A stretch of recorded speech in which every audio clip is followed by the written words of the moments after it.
शुभ प्रभातम प्यारे बच्चों। संस्कृत वर्णमाला भाग 2 की कक्षा में स्वागत है आप सबका। आज मैं माहेश्वरी सूत्रों के माध्यम से संस्कृत वर्णमाला पढ़ाऊंगी। तो चलिए हम शुरू करते हैं संस्कृत वर्णमाला। संस्कृत वर्णमाला शुरू करने से पहले हम माहेश्वरी सूत्र को जानेंगे। माहेश्वरी सूत्र किसे कहते हैं, क्या होता है माहेश्वरी सूत्र। महर्षि पाणिनि शिव के भक्त थे और वो प्रतिदिन शिव की पूजा अर्चना और ध्यान करते थे। शिव को प्रसन्न करने के लिए शिव तांडव स्तोत्र सुनाते थे और शिव प्रसन्न होकर वहां नृत्य करते थे।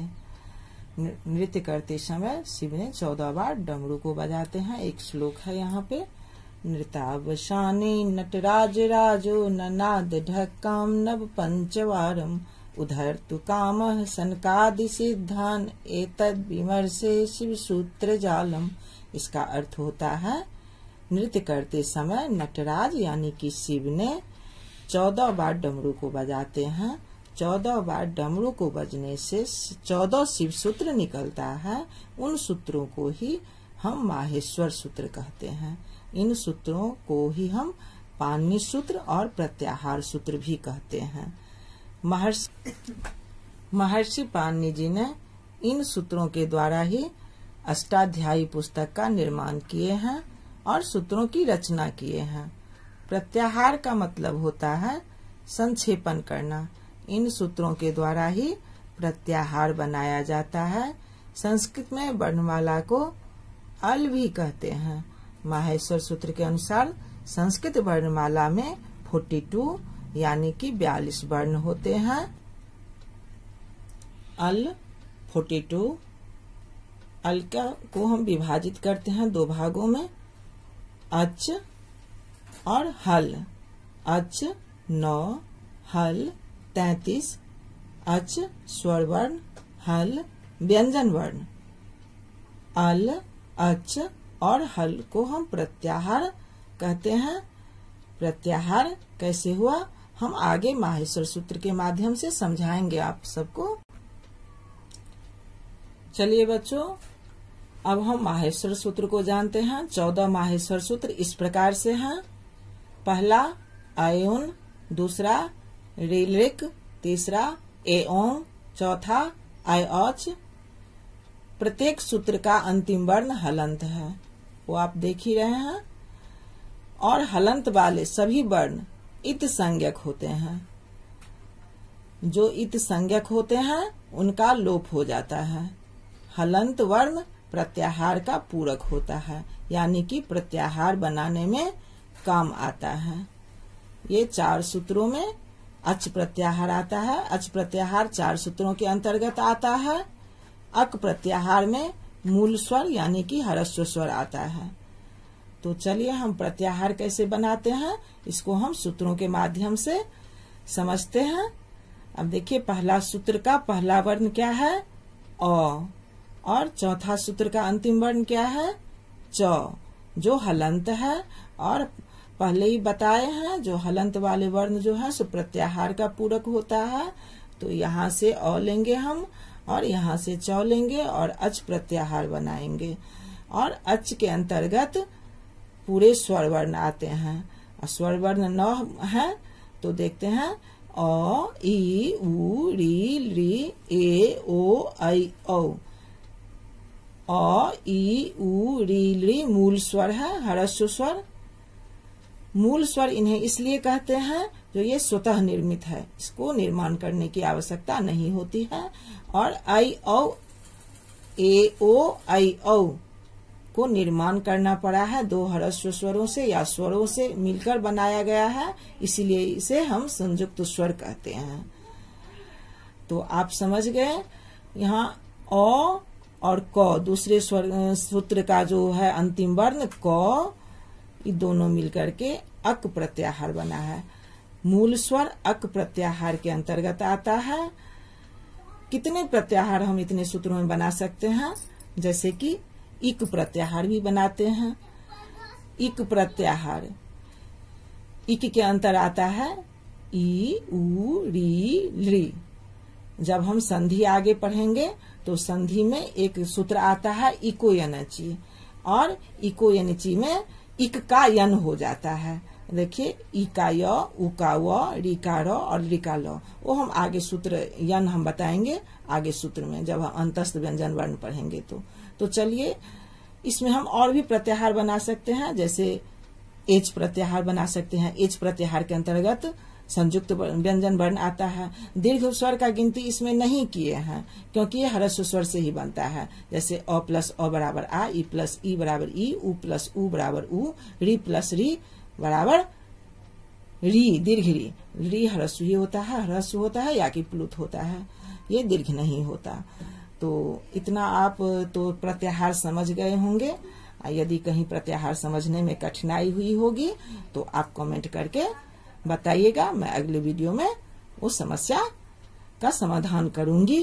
अब उसके बाद हम व्यंजन वर्ण पे चलते हैं, यानी कि हल पे, हल प्रत्याहार।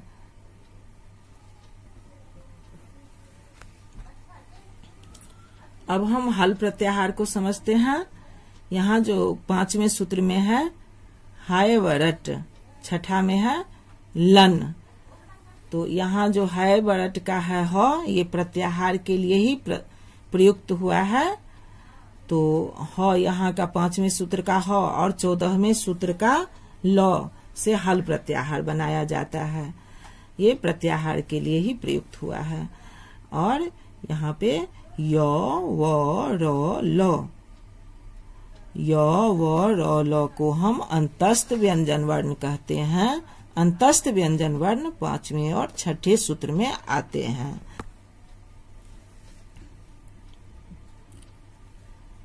पांचवें और 6ठे सूत्र में क्या आ गया बच्चों? अंतस्थ व्यंजन वर्ण। अंतस्थ व्यंजन वर्ण कितने होते हैं? 4 होते हैं, य व र ल। इसे हम इसका प्रत्याहार बनाएंगे यन, यन यानी कि अंतस्थ व्यंजन वर्ण। बहुत सारे प्रत्याहार बनते हैं माहेश्वरी सूत्रों के द्वारा। हम 42 प्रत्याहार बना सकते हैं, वो हम आगे के वीडियो में हम बताएंगे आप लोग को और सब प्रत्याहार। तो चलिए हम आगे बढ़ते हैं। अब हम स्पर्श व्यंजन वर्ण को समझते हैं। स्पर्श व्यंजन वर्ण 25 होते हैं। स्पर्श व्यंजन वर्ण 7वें सूत्र से लेकर 12वें सूत्र तक आता है। तो हम देखते हैं जो कैसे 7वें सूत्र से 12वें सूत्र तक आता है। वर्ग का पंचम वर्ण, यहाँ पे हम लिख दिए हैं वर्ग का पंचम वर्ण याम गणनम। वर्ग का 5वां वर्ण है च छ ज झ या, प फ ब भ म, क ख ग घ व, ट ठ ड ढ र, त थ द ध न। ये 5 वर्ण जो है ये वर्ग का 5वां वर्ण है। अब हम वर्ग के चतुर्थ वर्ण को समझते हैं। च छ ज झ, प फ ब भ, क ख ग घ, ट ठ ड ढ, त थ द ध। ये जो 5 वर्ण है ये वर्ग के चतुर्थ वर्ण है। ये 8वें और 9वें सूत्र में आता है। अब हम वर्ग के तृतीय वर्ण पे चलते हैं।